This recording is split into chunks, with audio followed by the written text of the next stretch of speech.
Agradecimentos aos contribuidores do último vídeo, Isabelle Marques, Marco Túlio e Matheus Silva Sintra. A biologia de campo te ensina muito melhor do que estudar numa uni-esquina da vida. Diferente da teoria, na prática, você aprende que cada som, cada folha amassada e cada cheiro tem um significado. Aprende a confiar nos seus instintos e, acima de tudo, confia na ciência. Você sabe que onças evitam humanos, que cobras só atacam se pisarem nelas e que a esmagadora maioria dos animais tem mais medo de você do que você deles. Tudo isso é lindo, mas a teoria desmorona quando a floresta decide quebrar as próprias regras. E quando a natureza para de se comportar como um livro e começa a agir com malícia, seu conhecimento científico não te salva. Ele só serve para te fazer entender com uma clareza aterrorizante o quão ferrado você está. Eu não sou um aventureiro de internet. Sou doutorando em ecologia e dinâmica populacional. Passo meses isolados na bacia amazônica, a centenas de quilômetros da cidade mais próxima, com nada além de barracas, geradores portáteis e uma conexão via satélite bem ruim. O meu projeto atual foca na movimentação de grandes roedores e ungulados. Basicamente, antas, caititus e capivaras. Animais pesados, estritamente terrestres, bichos de chão. A rotina é básica. Capturo o animal com dardos tranquilizantes, faço a biometria, instalo um colar de radiotelemetria no pescoço e solto. Esse colar emite um bip constante numa frequência específica. Eu uso um receptor de rádio com fones de ouvido e uma antena direcional para varrer a mata. Aponto a antena. Onde o bip for mais alto é a direção onde o bicho está. É como brincar de quente e frio. O pesadelo começou há 8 dias com o colar número 04. O indivíduo 04 era um macho adulto de capivara. Um tanque de guerra peludo de quase 65 quilos. Ele andava num raio pequeno, perto de um igarapé, sempre no chão, sempre enlameado. Num dia, o sinal dele mudou. O bip no meu fone de ouvido, que costumava ser alto e claro, de repente ficou abafado, distorcido, como se o colar estivesse enrolado num cobertor grosso ou enterrado fundo na lama. Eu peguei a antena, o facão, minha mochila de hidratação e fui atrás dele. Apontei a antena para o leste. O bip soou fraco, mas constante. Eu caminhei por 4 horas na mata primária. O calor era de triturar o cérebro. A umidade beirava os 100%. Eu cortava cipós, afundava a bota na lama e varria a antena da esquerda para a direita na altura do meu peito, procurando a capivara no chão. Mas não importava o quanto eu andasse na direção do sinal, o bip nunca ficava mais alto. Ele continuava distante, fraco, abafado. Parecia que a capivara estava correndo de mim. Toda vez que eu me aproximava, ela se afastava na mesma velocidade. Mas capivaras não brincam de pique-esconde por quilômetros na mata fechada. Elas mergulham na água e somem. No segundo dia de rastreamento inútil, meu cérebro começou a pregar peças. A floresta nunca é silenciosa. Dá sempre para ouvir cigarras e pássaros. Mas comecei a notar um silêncio se movendo comigo. Toda vez que eu parava para beber água e ouvir o rádio, Os macacos prego na copa das árvores ao meu redor paravam de gritar. As aves calavam o bico. Era um silêncio localizado, um bolsão de morte que parecia pairar logo acima de mim. Na terceira noite, montei minha rede de selva com um mosquiteiro no meio do mato, longe da base, para tentar achar a capivara logo ao amanhecer. No meio da madrugada, acordei com vontade de mijar. Acendi a lanterna vermelha para não estragar a visão noturna e saí da rede. A floresta estava mergulhada naquele silêncio tenso. E então, eu ouvi. Não era o som de folhas secas sendo esmagadas por patas no chão. Era um som que vinha de cima. Um ruído pesado, tipo arrastando. Parei com a lanterna vermelha apontada para o nada. O que diabos pesava tanto a ponto de fazer as árvores emitirem esse som? Uma onça não faz aquele barulho de atrito contínuo. Um bicho preguiça gigante não existe mais. O som parou exatamente na vertical acima da minha rede. Uma chuva fina de musgo, pó de madeira e cascas de árvore caiu no meu rosto. Alguma coisa colossal tinha acabado de se acomodar no galho gigante acima de mim. E estava lá, no escuro, parada, vigiando. Eu não consegui dormir mais. Fiquei sentado na raiz da árvore, segurando o facão, esperando o amanhecer. Quando a luz do sol rasgou a neblina, eu olhei para cima. A copa era densa, um emaranhado de bromélias, cipós grossos e galhos do tamanho de troncos. Mas não vi nada, apenas a mata verde e indiferente. Peguei o receptor de rádio e liguei. O bip soou fraco, abafado, vindo do norte. A maldita capivara número 04. Eu segui o sinal o dia inteiro. A cada quilômetro que eu andava cortando o mato no chão, tinha a certeza física de que não estava sozinho. E a ameaça não vinha das sombras das samambaias, vinha sempre de cima de mim. Comecei a notar os sinais, trilhas de líquido no alto dos troncos, como se um pneu de um trator liso tivesse sido arrastado por cima dos galhos. O cheiro ocasional e enjoativo de peixe podre que descia com a brisa, um cheiro de pântano que não pertencia às alturas da mata seca. No final do quinto dia, eu estava andando em círculos. O sinal abafado da capivara me enlouquecia. A antena apontava para frente, mas o bicho nunca estava lá. Parei no pé de uma árvore monumental, uma samaúma, que deveria ter centenas de anos. O tronco principal era uma parede de madeira lisa de 30 metros antes de abrir na primeira forquilha. Eu joguei a mochila no chão, encostei as costas nas raízes gigantes, liguei o rádio no volume máximo e fechei os olhos. O som abafado batia na minha cabeça. Por pura frustração, num gesto de raiva para alongar o braço adormecido, levantei a antena pesada de metal e apontei a ponta reta para o céu, na direção da forquilha da samaúma. O som nos meus fones não apenas ficou mais alto, ele explodiu.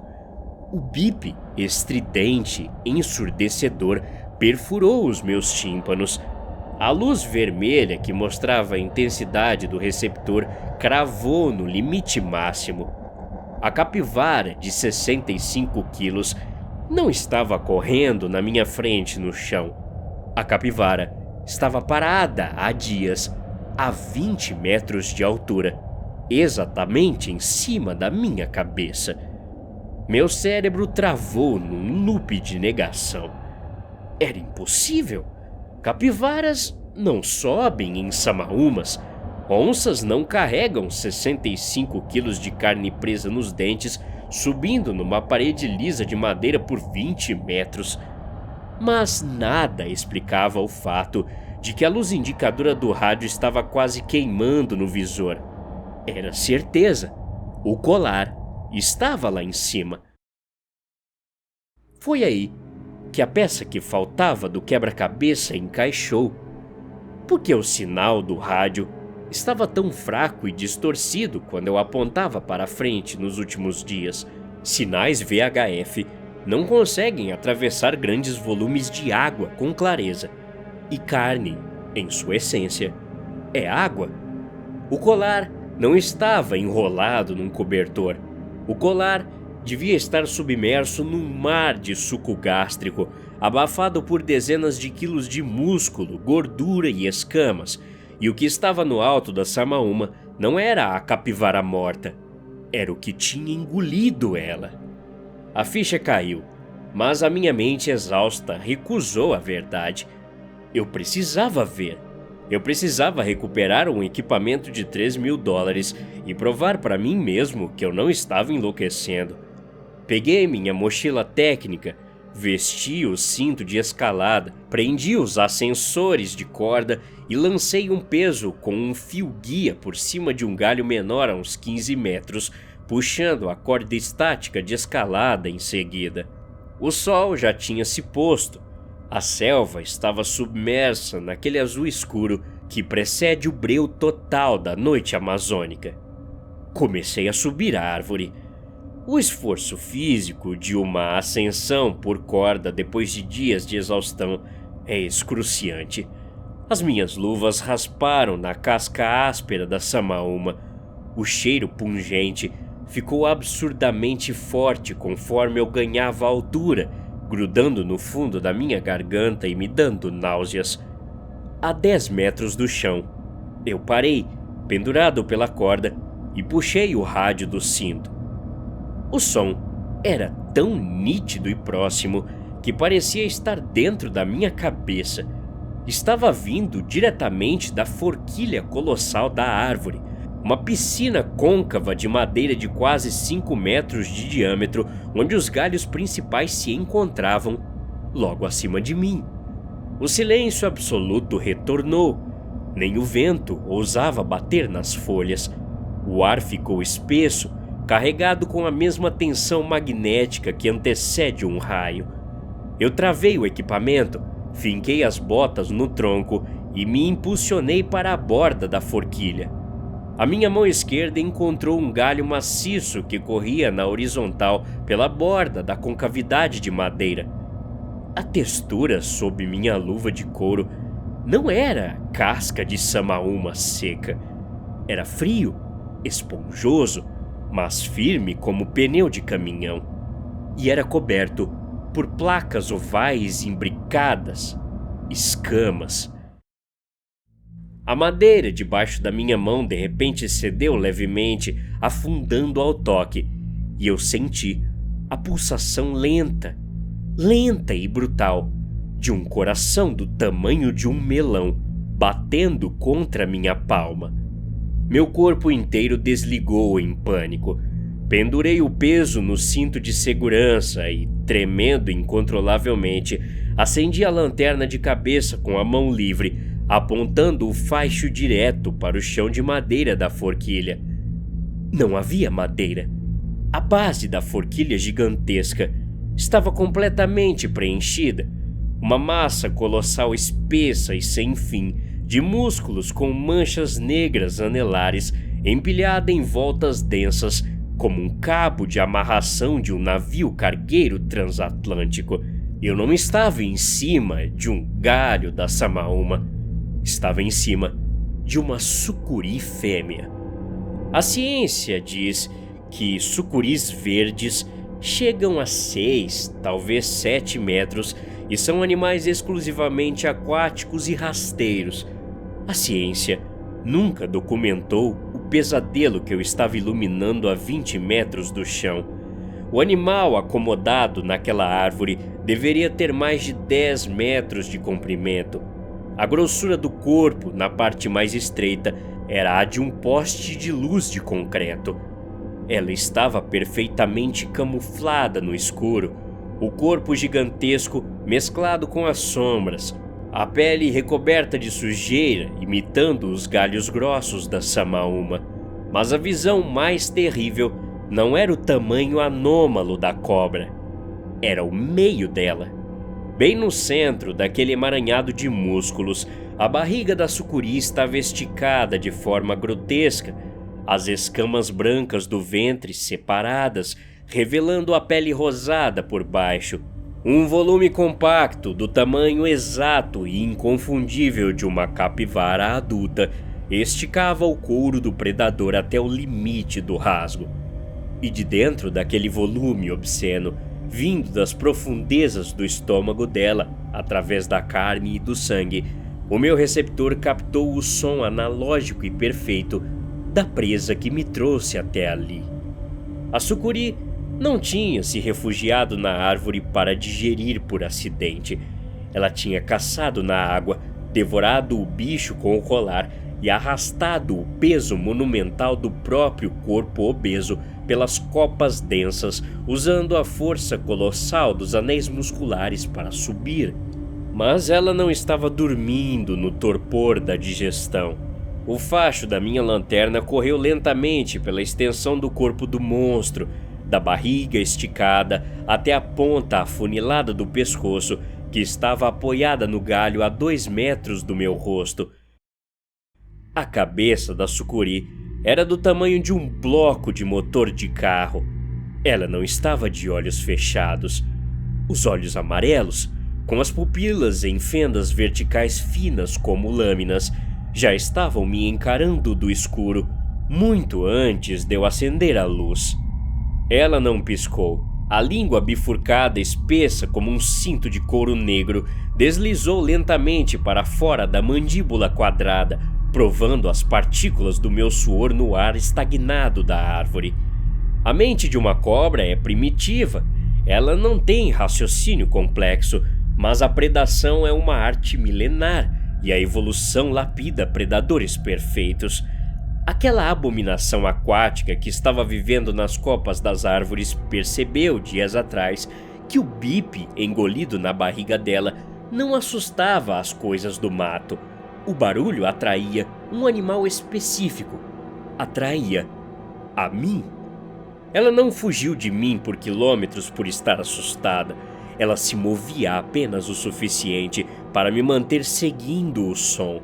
Ela rastejou de árvore em árvore, se posicionando sempre no alto, observando eu, o animal bípede que cortava o mato lá embaixo, como um idiota focado numa antena de metal. Ela me cansou, ela me desidratou, ela drenou as minhas forças até que eu estivesse desesperado o suficiente para fazer a maior burrice que um humano pode fazer na selva: invadir o território de um animal.